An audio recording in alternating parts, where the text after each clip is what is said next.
Ni saa 12:30 Afrika ya Kati, 1:30 jioni Afrika Mashariki. Hujambo popote ulipo Afrika na kote duniani. Hii ni idhaa ya Kiswahili ya Afrika, sauti ya Mwafrika. Haya ni matangazo yanayoangazia matukio muhimu barani. Tumekuandalia taarifa mbalimbali ikiwemo sanaa, uongozi, afya, teknolojia, spoti na mazingira. Jina langu ni Anne Ngugi, andamana nasi hadi tamati. Kwenye ukurasa wetu wa Facebook pia andamana nasi, pia kwenye YouTube, X na TikTok. Tafuta idhaa ya Kiswahili ya Afrika. Karibu mpenzi msikilizaji, tuandamane. Haya basi, kama upo maeneo ya mashariki mwa DRC, unaweza kutupokea kupitia redio wa shirika, redio Ngoma ya Amani Fizi, inapatikana maeneo ya Baraka Kivu Kusini na maeneo ya Kigoma nchini Tanzania na Burundi.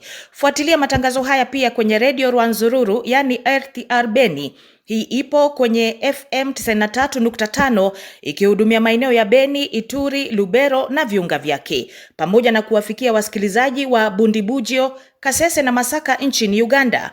Vilevile inapatikana kwa masafa marefu. Radio Maniema New City inarusha matangazo yetu kwa masafa ya FM 97.4 katika jiji la Kindu, ambao ni mji mkuu wa jimbo la Maniema, Jamhuri ya Kidemokrasia ya Kongo. Kwa wasikilizaji wetu nchini Kenya, mnaweza kutusikiliza mubashara kupitia Radio Dumas FM 99.9. Hii inasikika katika jiji la Nairobi, mtaa ama mitaa ya Lang'ata, kule Karen viunga vyake, pamoja na mtaa wa kule eneo la Ngong, na tuseme kaunti ya Kajiado, na eneo zima la eneo la Kikuyu pia inasikika kupitia masafa marefu. Hii ni sehemu ya juhudi zetu kuhakikisha kwamba wasikilizaji wetu kutoka maeneo tofauti wanatupata kabisa, na ni katika jitihada zetu za kukuletea matangazo yetu hapo ulipo msikilizaji.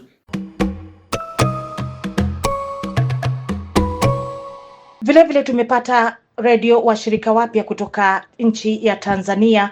Kwa wasikilizaji wetu wa Tanzania, mnaweza kutusikiliza mubashara kupitia Chipuka FM, Radio FM 100.6 Gairo mkoani Morogoro. Hii inasikika pia jiji kuu la Dodoma, Manyara, Tanga na baadhi ya maeneo ya mkoa wa Tabora.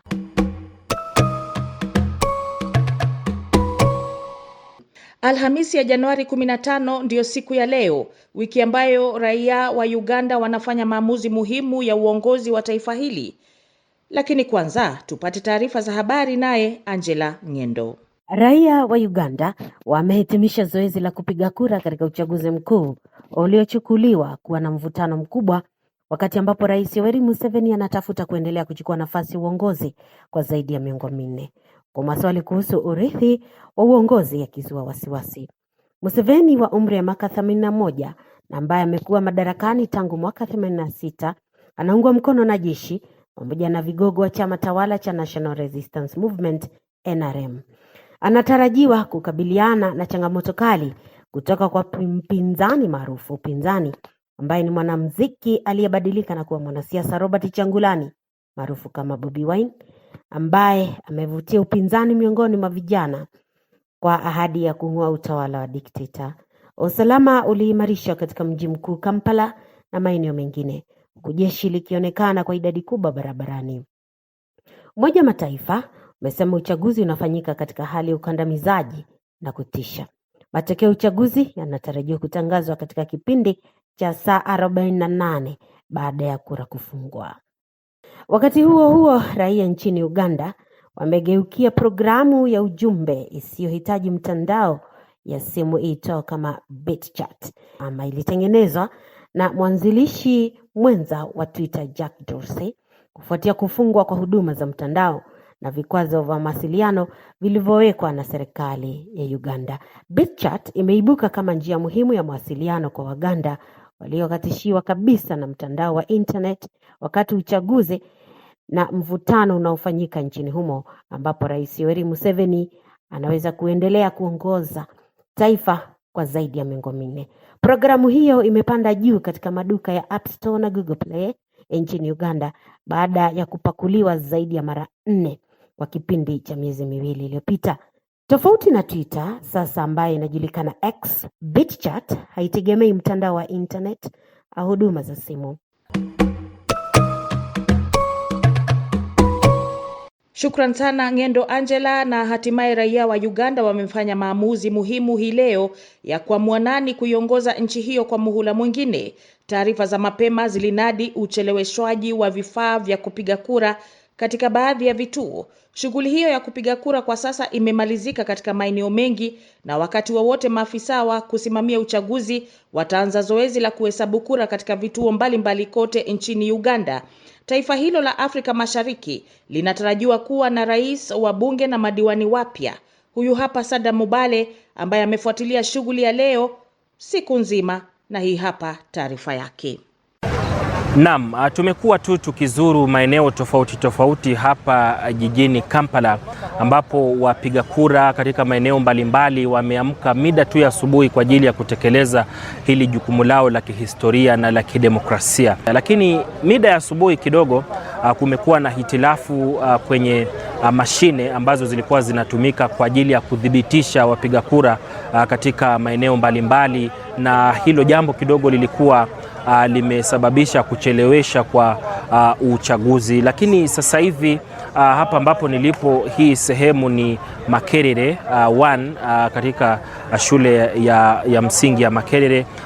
Eneo hili lina vituo 4 vya upigaji kura na kuna zaidi ya wapigaji kura 1500. Lakini sasa hivi ninavyozungumza, tume ya uchaguzi rasmi imewasiliana na maafisa wake ambao wako katika maeneo mbalimbali kwa ajili ya kuanza kufanya zoezi hili, na maafisa hawa wakitumia zile register. Yani mpiga kura anakuja na anajitambulisha, na baada ya kudhibitisha kwamba yupo kwenye zile register anapatiwa karatasi na vile anatekeleza wajibu wake wa kuchagua. Sasa hivi hivyo ndivyo hali ilivyo, na zoezi hili linaendelea kiusalama hapa katika eneo hili.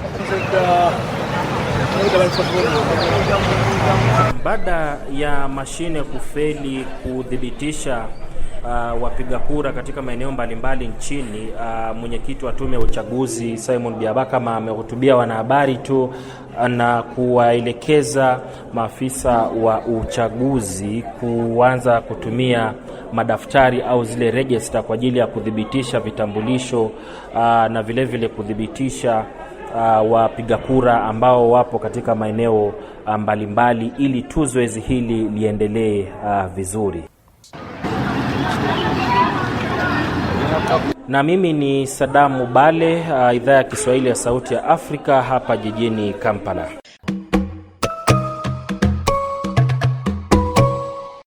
Tunapoendelea kutizama ndani ya nchi ya Uganda, ambapo mchakato wa uchaguzi umesha sheheni, mitandao ya kijamii imesheheni jumbe na taarifa za wananchi kutoka pembe mbalimbali za dunia wakielezea maoni yao kuhusu uchaguzi mkuu ambao umekamilika nchini Uganda.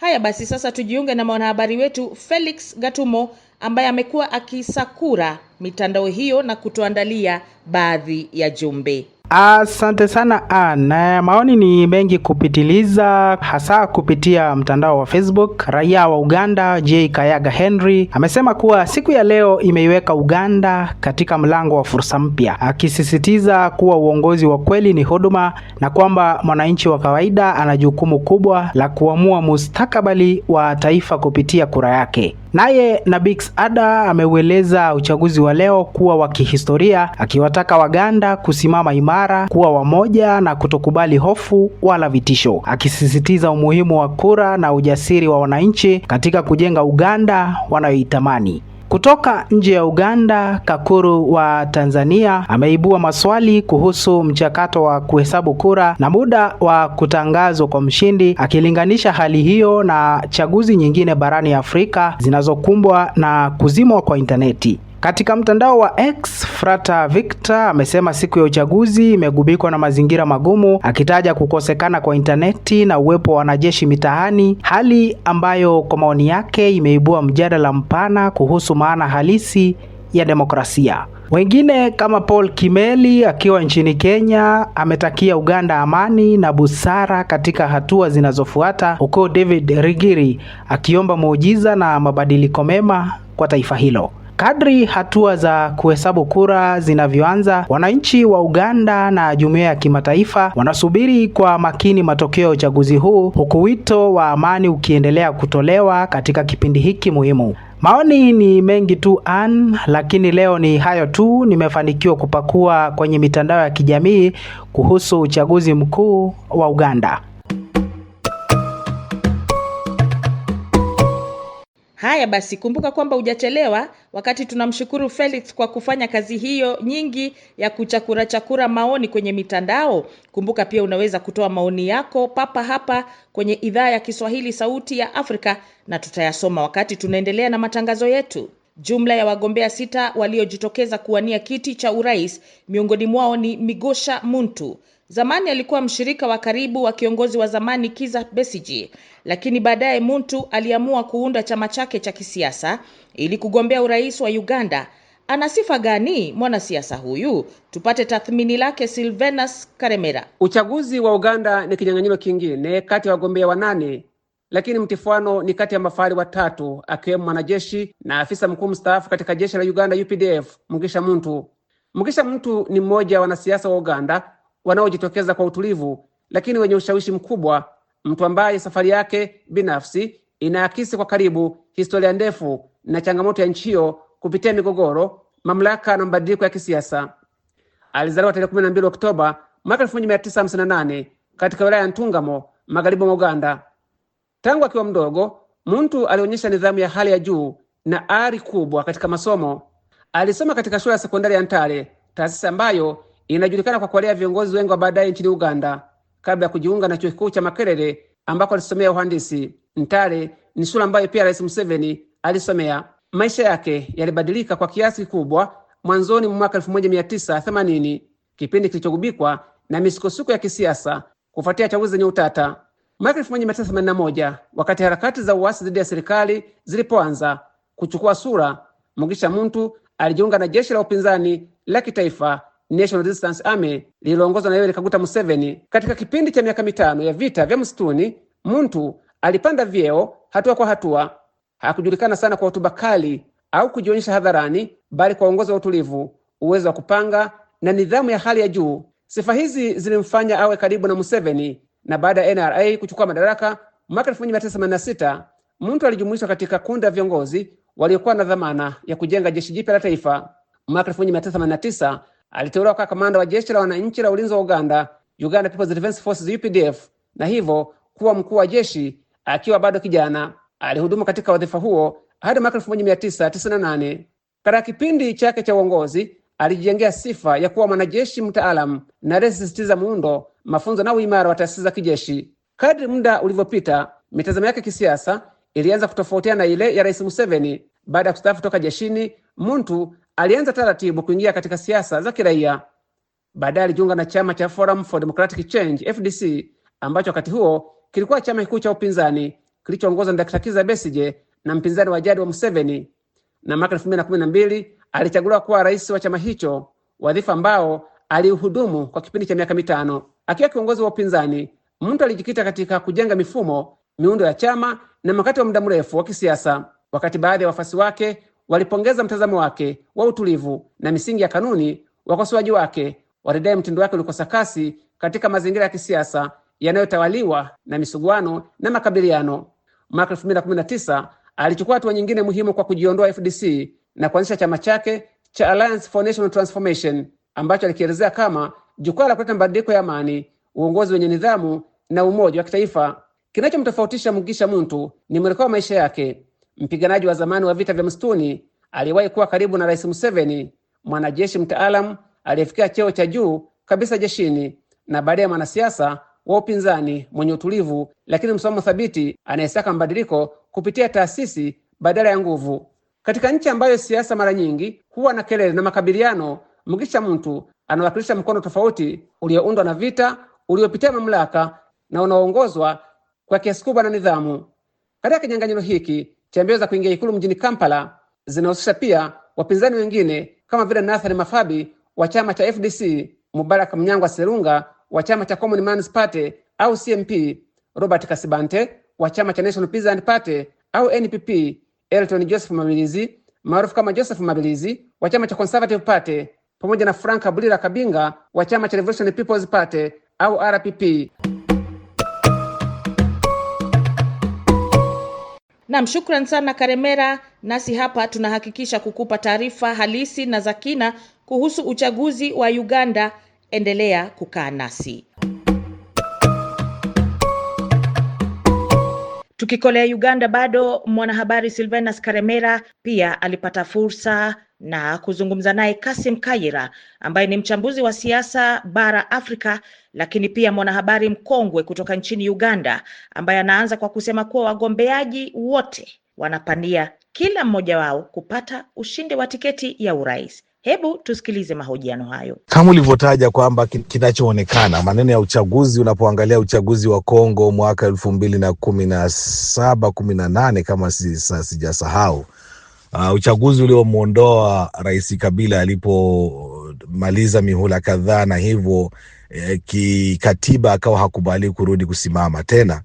Uchaguzi huo watu walipoona wagombea, aliyekuwa mgombea namba 3 katika opinion polls, katika hata uchaguzi wenyewe ndiye aliishia kuwa rais. Ndani ya uchaguzi huwa na ajabu zake, na kwa hivyo usitoe uwezekano kwamba huenda ikawa kwamba mgombea usiyemdhania katika hawa wawili huenda akajitokeza akawa rais. Lakini tukiwa tumeenda katika predictions ambazo ni za kawaida, manake ikiwa ni Rais Museveni atakuwa ameshinda, kampeni yake imetembelea, wameendesha kampeni hiyo kwa moto ama jambo linalosema keeping our gains, securing our gains.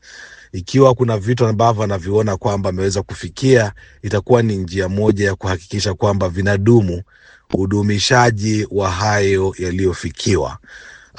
Shida ni kwamba katika kampeni hii, katikati ya uchovu mwingi, katikati ya kuzunguka hapa na pale ndani ya taifa, Rais Museveni mwenyewe ameweza kuona ana kwa ana, jicho kwa jicho lake mwenyewe, kuona kwamba baadhi ya vitu ambavyo anaambiwa kiserikalini havipo. Miundombinu ambayo haikutengenezwa, pesa ambazo zilitolewa kama pesa za parish development model ambazo zilitolewa kuweza kusaidia kuendeleza vijiji na wilaya, pesa hizo ambazo kwa kweli hazikuweza kufikia watu. Haya yote ameweza kuyaona, na labda itakuwa ni fursa ya kuweza kuangalia ni nini anachoweza kukibadilisha kwa sasa. Na katika uchaguzi huu mwaka 2026 tunaona wapinzani wale ambao tunaona mwaka 2021, kinyang'anyiro kipo kati ya Rais Museveni pamoja na mpinzani wake Robert Kyagulanyi maarufu kama Bobi Wine, ambapo katika uchaguzi wa mwaka 2021 takriban Rais Museveni alishinda katika kiwango cha asilimia kitu kama 59 hivi kuelekea 60, wakati Kyagulanyi akielekea asilimia 35. Kwa tathmini yako, nadhani sasa hivi Waganda wamejiandaa vipi pengine kuweza kuweka tofauti ya matokeo haya ya mwaka 2021? Kama ulivyosema, kinyang'anyiro zaidi kinaonekana ni kati ya rais aliyepo sasa, Rais Yoweri Museveni ambaye ametawala takriban kwa miongo minne, na mwanasiasa mpya ambaye ni mwanamuziki Robert Kyagulanyi mashuhuri kwa Bobi Wine. Watu wamejiandaa ndani ya kampeni. Umeona kwamba watu wamejitokeza, kati ya vurugu, kati ya gesi ya kutoa machozi, kati ya harakati tofauti, unaona kwamba wamejitokeza na ni pande zote. Wagombea wote wameenda katika maeneo tofauti ya taifa kutokana na uwezo, na unaona kwamba mfano kama Bobi Wine ameweza kutembea maeneo makubwa mengi kabisa ya taifa pamoja na Rais Museveni. Wagombea wengine kidogo, kuna maeneo ambapo hata hawakusumbuka kwenda kutokana na uwezo labda usiotosha wa kuweza kufikia maeneo haya, na labda kwamba kuona kwamba labda huenda wakawa hawana ushabiki mkubwa katika maeneo hayo. Wagombea wote wanatarajia kwamba watashinda, na kwa hivyo kujitokeza na kupiga kura ndio itakuwa njia zaidi ya kuweza kuangalia hilo na kuweza kufanya labda uamuzi kuhusu hilo kutokana na watu watakavyojitokuwa wamejitokeza. Unaona kwamba siku ya uchaguzi wenyewe kilichofanyika ni kwamba mashini zilizoletwa kuweza kusaidia katika uchaguzi, katika upigaji kura huo, mashini karibu zote zimeshindwa. Teknolojia imerudi kuangusha. Shida ni kwamba sio mara ya kwanza. hata uchaguzi wa 2016, hata uchaguzi wa 2021.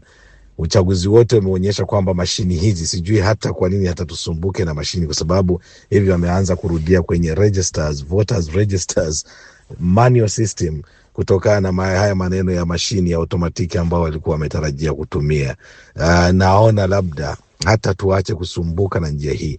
Wengine walikuwa wanajiuliza, je, ilikuwa kwamba serikali ilipozima internet ilisahau kwamba labda baadhi ya vyuma hivi labda vitahitaji internet, ilhadi serikali imesema kwamba kuna vituo ama maeneo maalum ambayo bado yataweza kuwa na kubaki na internet, ikiwemo polisi, kwa sababu hata hivi ajabu ni kwamba utaenda kwenye website ama mitandao, anwani za polisi, na utaona updates ambazo wanazozitoa. Unajiuliza, je, hizi wanazitolea kina nani, ilhali watu wamefungiwa na hivyo hawana njia ya kuweza kufika katika mitandao hii. Na mwisho kabisa, Bwana Kassim Kaira, katika tathmini yako, nini hasa kwa maoni yako kinamsubiri mtu atakayeshinda uchaguzi huu katika swala zima la maendeleo ya Uganda? Zipi changamoto ambazo atakabiliana nazo na zipi fursa ambazo pengine zitamsaidia kuweza kuhakikisha kwamba hatamu zake za uongozi zinafikia lengo ambalo amejiwekea?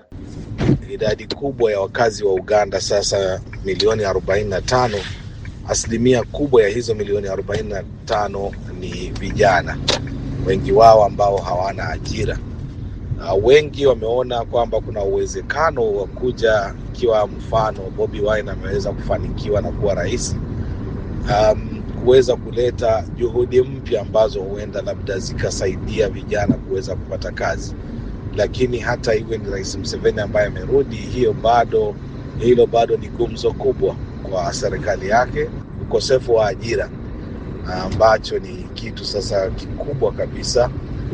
Vijana wanaokosa ajira wanakuwa hatari kwa usalama wa taifa. Vitendo vya uhalifu, wizi na kadhalika vinaanzia na kuchochewa zaidi na hali mbaya ambayo pakubwa inaitwa na ukosefu wa ajira. Baada ya mbio za majuma kadhaa sasa, fainali za kombe la AFCON zinafikia tamati wikendi hii, wakati wenyeji Morocco watakapovaana na Senegal, huku Nigeria ikikwaruzana na mabingwa mara 7 wa michuano hiyo, Misri, kusaka mshindi wa nafasi ya 3. Mwenzetu bingwa George Njogopa ndiye anayetupeleka viwanjani kwa mengi. Naam, asante. Jumapili, ni mwishoni mwa wiki, wende kasalia kukumbukwa kwa mashabiki wa soka barani Afrika na hata ulimwenguni kwa ujumla, pale itakapoamua nani ni mfalme mpya wa soka, wakati vigogo wa kusuma kabumbu waliopenya katika hatua nusu finali watakapokutana huko Rabat, Morocco. Ni wenyeji wa michuano ya kombe la AFCON Morocco waliosubiri hadi katika hatua ya changamoto ya mikwaju ya penalty ili kukata tiketi kwenda kileleni, yani kutinga hatua ya finali, baada ya kumaliza dakika zote 120 wakiwa hawajalamba asali, watapokuwa wakiwawinda kina Sadio Mane, yani timu ya taifa Senegal. Hata hivyo, katika mchezo wake wa jana usiku dhidi ya Nigeria, wenyeji hao walionyesha dalili zote za kuwapa raha mashabiki wake hata kabla ya kwenda katika dakika za nyongeza na hata katika hatua ya mikwaju ya penalty. Lakini Nigeria inasalia kuwa ni majuto ni mjukuu baada ya kubanwa vilivyo katika mchezo huo wa jana usiku. Ilibanwa kuanzia mwanzo mpaka mwisho na kuacha mashabiki wake wakibakia vinywa wazi wasiamine kile walichokishuhudia. Wengi lakini waliipa alama kubwa Nigeria kwamba ingewasambaratisha wenyeji, lakini kumbe dua la kuku halimpati mwewe. Lakini fainali Jumapili ina mahesabu yake, na kwamba inazikutanisha timu zenye ujuzi na mbinu za kila aina katika dimba. Senegal iliyoitoa Misri kwa bao 1-0 katika mchezo uliotawaliwa na vuta ni kuvuta nyingi, imesheheni wachezaji wenye uwezo na vimo virefu, wajanja katika dimba na wenye uchu mkubwa wa kulisaka malango la mpinzani wake. Huko kwingine, yani Morocco, ni timu isiyotabirika. Ina wachezaji wenye uwezo mkubwa wa kumhadaa mwamuzi na hata kuweza kumsonga pale wanapotaka kufanikisha ajenda yao langoni. Hivyo fainali ya AFCON unaweza kusema kwamba ni ya ufundi, ujanja, mbinu na hata purukushani za kwenda mbele. Nigeria ilisafiri kutoka Abuja hadi huko Morocco na akafanikiwa kuzikonga nyoyo za mashabiki wake kwa namna ilivyoonyesha kandanda safi na lenye mbwembwe nyingi. Sasa inasalia kusaka nafasi ya 3. Inashuka dimbani siku ya Jumamosi kuvara na timu ya taifa ya Misri, timu yenye historia ya kutoa mara nyingi zaidi ya kombe la AFCON, ikilipeleka Cairo mara 7. Ni mchezo unategemea kuwa na wenye mahesabu mengi na pengine kutumika kupoza machungu kwa timu itakayofanikiwa kuondoka na ushindi.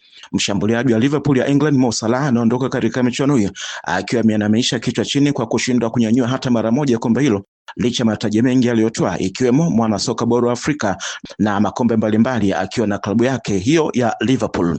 Wakati fulani alisikika akisema shauku yake kubwa ilikuwa ni kunyanyua ndoo ya AFCON. Hata hivyo hilo halijatimia. Fainali zijazo za AFCON zinawasili nyumbani Afrika Mashariki, Tanzania, Kenya na Uganda, na tayari maandalizi yake yameanza kupamba moto. Mpaka hapo basi dalikunja javi la spoti kwa leo. Mpaka wakati mwingine na mara nyingine, mimi ni mwana michezo mwenzako wa kawaida George Njogopa. Kwaheri ya kuonana. Raia wa Uganda wamehitimisha zoezi la kupiga kura katika uchaguzi mkuu uliochukuliwa kuwa na mvutano mkubwa, wakati ambapo Rais Yoweri Museveni anatafuta kuendelea kuchukua nafasi ya uongozi kwa zaidi ya miongo minne. Kwa maswali kuhusu urithi wa uongozi yakizua wasiwasi. Museveni wa umri ya miaka 81 na ambaye amekuwa madarakani tangu mwaka 86 anaungwa mkono na jeshi pamoja na vigogo wa chama tawala cha National Resistance Movement NRM. Anatarajiwa kukabiliana na changamoto kali kutoka kwa mpinzani maarufu upinzani ambaye ni mwanamuziki aliyebadilika na kuwa mwanasiasa Robert Kyagulanyi maarufu kama Bobi Wine, ambaye amevutia upinzani miongoni mwa vijana kwa ahadi ya kung'oa utawala wa dikteta. Usalama uliimarishwa katika mji mkuu Kampala na maeneo mengine, huku jeshi likionekana kwa idadi kubwa barabarani. Umoja wa Mataifa umesema uchaguzi unafanyika katika hali ya ukandamizaji na kutisha. Matokeo ya uchaguzi yanatarajiwa kutangazwa katika kipindi cha saa 48 baada ya kura kufungwa. Wakati huo huo, raia nchini Uganda wamegeukia programu ya ujumbe isiyohitaji mtandao ya simu iitwayo kama BitChat, ilitengenezwa na mwanzilishi mwenza wa Twitter Jack Dorsey kufuatia kufungwa kwa huduma za mtandao na vikwazo vya mawasiliano vilivyowekwa na serikali ya Uganda. BitChat imeibuka kama njia muhimu ya mawasiliano kwa Waganda waliokatishiwa kabisa na mtandao wa internet wakati uchaguzi na mvutano unaofanyika nchini humo, ambapo Rais Yoweri Museveni anaweza kuendelea kuongoza taifa kwa zaidi ya miongo minne. Kukukumbushia tu kuhusu redio washirika, kama upo maeneo ya mashariki mwa DRC unaweza kutupokea kupitia redio washirika. Redio Ngoma ya Amani Fizi inapatikana maeneo ya Baraka, Kivu Kusini, na maeneo ya Kigoma nchini Tanzania na Burundi. Unaweza pia kufuatilia matangazo ya idhaa ya Kiswahili Sauti ya Afrika kupitia redio Rwanzururu Arthi Arbeni. Hii ipo kwenye FM 93.5 ikihudumia maeneo ya Beni, Ituri, Lubero na viunga vyake, pamoja na kuwafikia wasikilizaji wa Bundibugyo, Kasese na Masaka nchini Uganda. Vilevile inapatikana kwa masafa marefu. Radio Maniema New City inarusha matangazo yetu kwa masafa ya FM 97.4 katika jiji la Kindu, ambao ni mji mkuu wa jimbo la Maniema, Jamhuri ya Kidemokrasia ya Kongo. Kwa wasikilizaji wetu nchini Kenya, mnaweza kutusikiliza mubashara kupitia Radio Dumas FM 99.9. Hii inasikika katika jiji la Nairobi, maeneo ya Lang'ata, Karen na viunga vyake, kule Ngong, kaunti ya Kajiado na eneo zima la Kikuyu. Pia inasikika kupitia masafa marefu. Kwa wasikilizaji wetu wa Tanzania, mnaweza kutusikiliza mubashara kupitia Chipuka FM, Radio FM 100.6 Gairo mkoani Morogoro. Hii inasikika pia jiji kuu la Dodoma, Manyara, Tanga na baadhi ya maeneo ya mkoa wa Tabora. Hii ni sehemu ya jitihada zetu kukuletea matangazo yetu hapo ulipo msikilizaji. Asanteni sana wote kwa kuchangia matangazo ya leo. Kwa niaba ya wote ambao wamefanikisha matangazo haya, kuanzia wahariri, wanahabari wetu ambao wako katika nchi mbalimbali za Afrika ya Mashariki na ya Kati, Ni hayo tu kwa leo. Jiunge nasi kila siku saa 1:30 saa za Afrika Mashariki, saa 12:30 saa za Afrika ya Kati au nchi za maziwa makuu. Hii ni idhaa ya Kiswahili ya Afrika. Jiunge nasi kwenye Facebook, YouTube, TikTok na X. Ni hayo tu kwa leo. Jina langu ni Ann Ngugi. Kwaheri kwa sasa.